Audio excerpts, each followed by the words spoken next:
இந்த செய்தியை வழங்குபவர்கள் குளித்து கும்மாலமிட போகோலேண்ட், குழந்தைகளை குஷிப்படுத்திட கருடா பார்க், குடும்பத்தோடு படகு சவாரிக்கு போட் ஹவுஸ், போகோலேண்ட், உசுட்டேரி, புதுச்சேரி.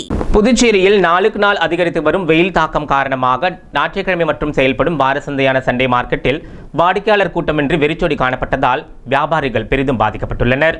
புதுச்சேரியில் வழக்கமாக ஏப்ரல் மே மாதங்களில் வெயிலின் தாக்கம் அதிகமாக இருக்கும்.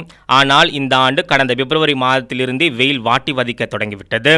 கடந்த 20 நாட்களாக கடும் வெயில் பதிவானதுடன் வெப்ப காற்றும் அவ்வப்போது வீசி வருகிறது. இந்நிலையில் புதுச்சேரியில் வெயிலின் அளவு 98.2 டிகிரியாக இருந்தது குறிப்பிடத்தக்கது.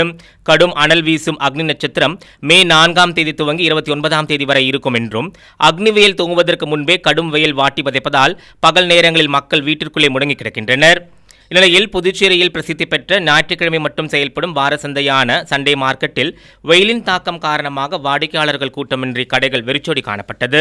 பொதுவாக விடுமுறை தினங்களில் சண்டே மார்க்கெட் செயல்படும் காந்தி வீதியில் எப்போதும் பரபரப்பாக மக்கள் கூட்டத்துடன் காணப்படும்.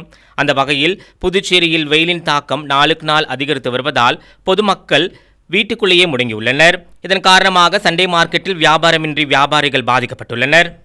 உங்கள் AMN டிவி செய்திகளை யூடியூபில் உடனுக்குடன் காண AMN டிவி பாண்டிச்சேரி சேனலை சப்ஸ்கிரைப் செய்யுங்கள். பெல் பட்டனை மறக்காமல் கிளிக் செய்யுங்கள்.